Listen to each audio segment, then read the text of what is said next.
Ahora vamos a dar continuación a la instrumentación de un coral para sección de maderas y vamos a comenzar únicamente trabajando con las maderas básicas. El primer ensamble que vamos a utilizar es el de flautas, oboe, clarinete y fagot, y posteriormente vamos a ir agregando instrumentos, los instrumentos auxiliares, los instrumentinos. La orquestación, como ustedes recuerdan, la instrumentación se divide en tres, digamos, en tres procedimientos en cuanto al color o al timbre. La primera forma le llamamos timbres puros, a la segunda timbres mixtos y a la tercera mixturas. Los timbres puros es con lo primero que vamos a trabajar. Entonces la dotación de maderas que vamos a asignar es dos flautas, dos oboes, dos clarinetes y dos fagots. Esta sería la dotación.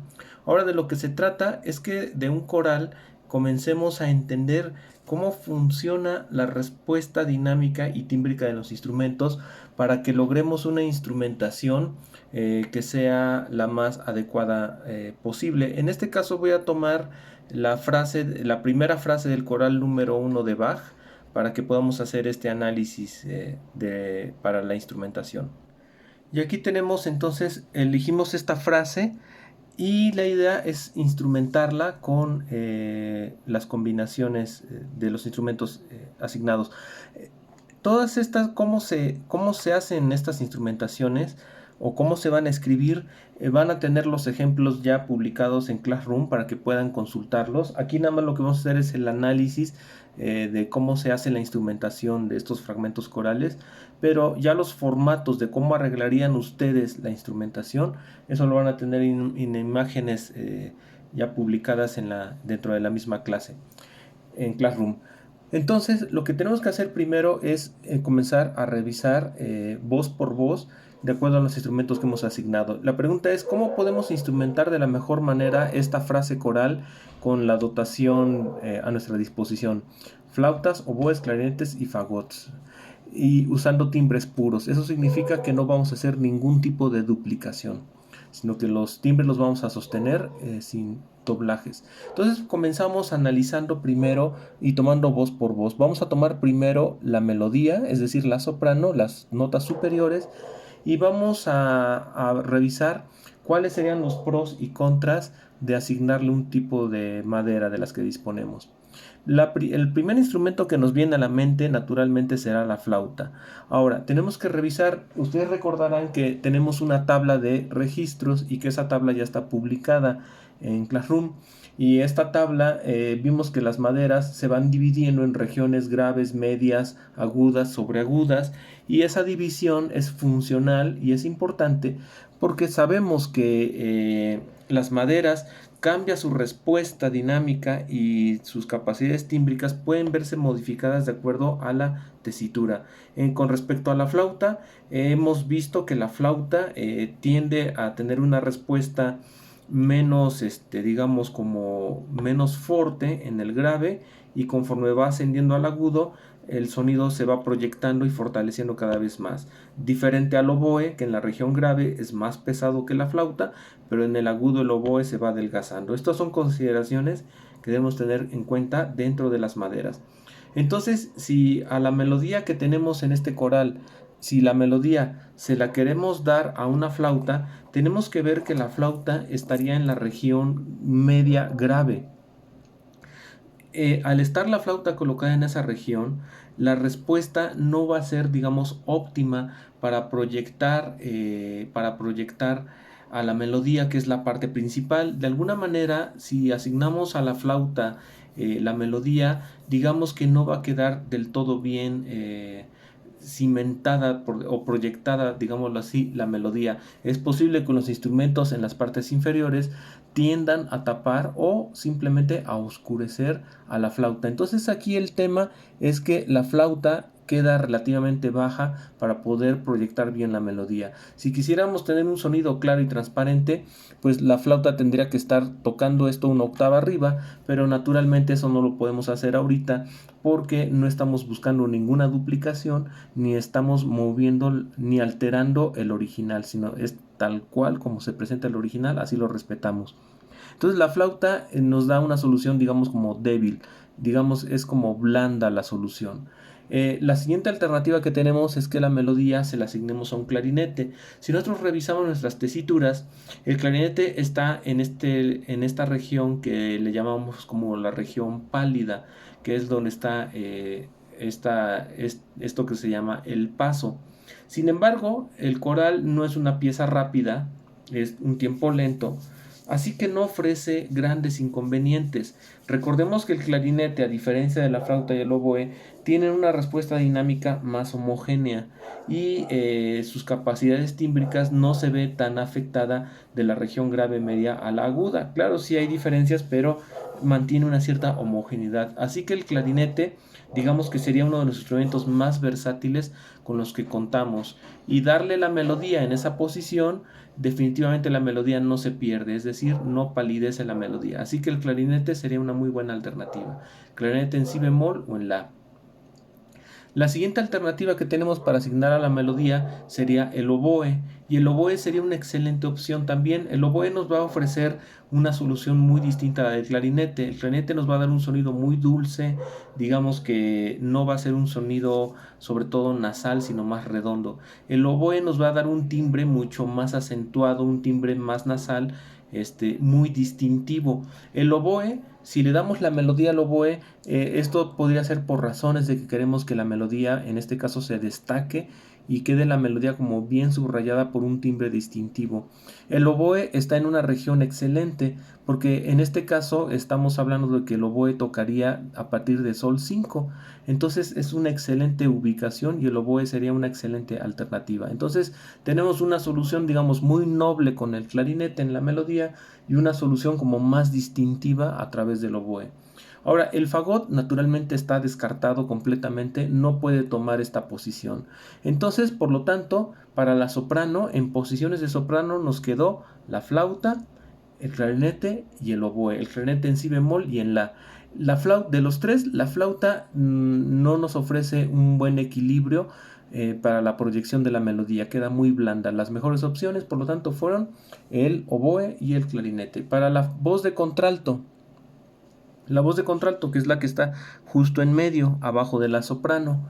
La voz de contralto naturalmente queda totalmente eliminada la flauta, ya no es funcional, llega hasta un Si4, lo cual requeriría que la flauta tuviera esa llave especial para poder bajar, pero independiente a que tuviera la llave, la flauta ya no nos funciona en ese punto, queda demasiado grave para una voz intermedia, no tiene mucho sentido. Nos queda por lo tanto el clarinete, y podemos ver que el clarinete nos sigue ofreciendo una excelente solución en cuanto a respuesta tímbrica y respuesta dinámica. El clarinete no tendría mayor problema, así que es una solución perfectamente viable darle a la contralto a la contralto dársela al clarinete. Ahora, el oboe ya no es una alternativa tan idónea. En este caso podemos ver que el oboe estaría descendiendo en esta nota hasta un Si4. El oboe puede bajar hasta un Si bemol, un semitono más abajo, pero el oboe, empieza a quedar en esta zona de las primeras 5 notas, y sobre todo esta nota que tiende a ser como un poco pesada. El oboe no tendría su mejor colocación y podría, digamos, como dominar, no nos conviene. Por ejemplo, si diéramos a la melodía al primer clarinete y a la voz de contralto se la diéramos al oboe, probablemente no va a estar muy bien balanceado el ensamble. El oboe va a tender a dominar y como a proyectar su timbre, un timbre un poquito pesado en esa región. Entonces el oboe no es una buena alternativa. Ahora nos queda el fagot. El fagot podría bien tocar esa región. El fagot podría tomar esta alternativa de la contralto. Sin embargo, empieza a ser un poquito forzado. Digamos que el fagot se empieza como a palidecer, por decirlo de una cierta manera. Por supuesto que lo puede tocar sin mayor problema, pero digamos que no sería muy espontáneo. El fagot lo vamos a reservar más bien de manera espontánea para las voces de tenor o bajo. Entonces, para la contralto, debido a la tesitura, nos funcionaría muy bien con un clarinete. Ahora, tengan en cuenta que si el coral tuviera otra tesitura y estuviera más agudo, si el coral fuera transportado más hacia arriba, eso cambiaría las soluciones. La flauta ya podría funcionar, el oboe en la segunda voz podría funcionar. Todo es una cuestión de la tesitura. Lo que estamos hablando ahorita es por la posición que tiene el coral. En este sentido, para la voz de contralto, la mejor alternativa en este caso es el clarinete. Para el tenor, en este caso, la flauta quedó totalmente descartada, el oboe naturalmente ya no tiene esta posición.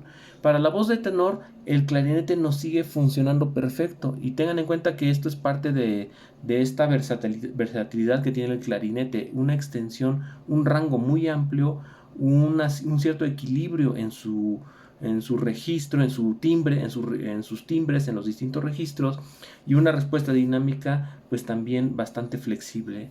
Entonces el clarinete digamos que es el que como el que mejor se va adaptando a las distintas voces. Entonces tenemos en la voz de tenor perfectamente viable al clarinete y en este caso el fagot ya es una opción excelente. El fagot nos puede tomar la voz de contralto de tenor, perdón, sin mayor problema y el fagot estaría en una posición muy buena donde el sonido del fagot digamos no es pesado y tiene también un efecto digamos como una especie de mezzosoprano que es muy interesante. Por último, el bajo, naturalmente en el bajo no nos quedan más opciones. El clarinete, de hecho, aquí ya queda descartado porque ya se sale de tesitura y en este caso para el bajo el único que nos puede dar esta función es el fagot, no hay más opciones en ese caso. Entonces, tomando en cuenta este análisis, ya podemos asignar una instrumentación. Por ejemplo, ¿cómo podemos instrumentar este fragmento? Podemos poner dos clarinetes y dos fagots. Entonces tenemos primer clarinete en la soprano, segundo clarinete en el contralto, primer fagot en el tenor y segundo fagot en el bajo. De esa manera sería una instrumentación y veremos que obtendremos un resultado bastante equilibrado, un resultado bastante interesante, una muy buena instrumentación, una muy buena opción. Y eso, pero esto ya lo tienen publicado en Classroom, el ejemplo de cómo se escribe la partitura, porque tenemos que poner a los clarinetes transportados. Entonces, una solución sería con estos dos clarinetes en si bemol y aquí los dos fagots. Y aquí iría la indicación clarinete en si bemol y fagot, clarinete en si bemol primero y segundo y fagot primero y segundo. Lo van a ver ahí ya en la imagen que están publicadas. Otra opción sería tomar dos clarinetes pero en la. Esa sería otra alternativa. Los clarinetes en la están un semitono abajo del clarinete en si bemol. Al estar un semitono abajo, el instrumento es un poquito más grande que el de si bemol y eso también, pues naturalmente va a cambiar un poco en el aspecto del timbre al ser un instrumento un poquito más grande. Pero esa sería la otra alternativa, tener dos clarinetes en la para esta solución. Otra alternativa que tenemos y que ya vimos que es muy viable para la melodía es tener al oboe en la primera melodía. Aquí tener al primer oboe, perdón, al oboe 1 en la melodía. En ese caso tenemos dos opciones. Le damos al primer oboe la melodía y podemos darle al primer clarinete el alto, al segundo clarinete el tenor y a un fagot el bajo. Esa sería una alternativa y sería un excelente ensamble. Los clarinetes nos van a dar en la parte del medio un equilibrio perfecto con los demás instrumentos y en esa solución tenemos pues estamos destacando más el color y el color o el timbre debido a que estamos poniendo al oboe y tenemos a los clarinetes en medio y abajo al fagot, tenemos como más familias reunidas y tenemos a la melodía destacada con el oboe. Digamos que ahí tenemos como una riqueza tímbrica, pero está bien balanceado. La opción anterior, que era la de clarinetes y fagots, que fue lo anterior que mencionamos, nos va a dar una solución como más integrada, más homogénea. Si queremos como algo más coloreado, sería el oboe, dos clarinetes y el fagot. Otra alternativa, otra variante sería dar al oboe la melodía, al primer clarinete el contralto y dos fagots en la parte de abajo en tenor y bajo. Esa sería otra alternativa para esta solución. Ahora, ¿qué pasaría si damos esta solución? Damos una flauta aquí, damos aquí dos clarinetes en medio y un fagot abajo. Sería viable, pero como hemos visto, la flauta nos va a quedar como muy blanda, nos va a quedar como una sensación de debilidad en la melodía y esto sería un problema porque es la parte más importante dentro de la textura. Entonces, para que esa solución pudiera funcionar, necesitaríamos poner dos flautas al unísono en la melodía. Es decir, si quisiéramos instrumentar de esa manera, la recomendación sería dos flautas al unísono en la melodía, un clarinete en la contralto, otro clarinete en el tenor y un fagot en el bajo. Los clarinetes nos van a ayudar a compensar, ya que los clarinetes pueden matizar todo lo piano que queramos, y esto nos va a ayudar a compensar con las flautas. Pero las flautas las pondríamos a dos, pondríamos esa indicación, las dos flautas al unísono en la melodía. Esto para reforzar un poco la línea melódica. Ahora, hay que recordar que al poner a las dos flautas en unísono no significa que va a sonar dos veces más fuerte la melodía. Únicamente lo que estamos agregando es más volumen, lo cual nos va a permitir subrayar mejor a la línea melódica. Entonces, esa sería una alternativa si quisiéramos tener a la flauta, al timbre de la flauta en la melodía. Pero necesitaríamos dos flautas, en medio dos clarinetes y abajo el fagot. Pero las dos flautas serían necesarias para balancear. Y aún así, vamos a notar que sigue quedando como un poquito flojo la proyección de la melodía. Ahora, ¿qué pasaría si ponemos una flauta aquí, un oboe en la segunda voz y ponemos aquí fagots, por ejemplo? En ese caso vamos a tener un desequilibrio y una mala instrumentación, porque si nosotros asignamos a la contralto la voz de tenor, a esta contralto le asignamos un fagot, un oboe, perdón, veremos que el oboe está en una región más pesada en su registro y esta nota va a ser problemática. ¿Qué va a pasar? Que el oboe con facilidad va a empezar a tapar a la flauta si la tuviéramos arriba. Y aunque pusiéramos dos flautas al unísono, no hay un buen equilibrio. El oboe, el timbre del oboe sigue siendo como muy dominante y se siente un desbalance. La melodía se siente como que se está comiendo, está siendo comida por el timbre del oboe. Entonces, este sería como el análisis primario en base a esta dotación de flauta, oboe, clarinete y fagot y las posibilidades que tendría esta frase con esa dotación. En el Classroom, entonces, ahí simplemente van a observar ahora otro ejemplo de otro fragmento coral y van a ver estas soluciones ya con la explicación, y posteriormente les voy a subir los audios de estos ejemplos para que puedan ir comprobando las soluciones pero de manera auditiva.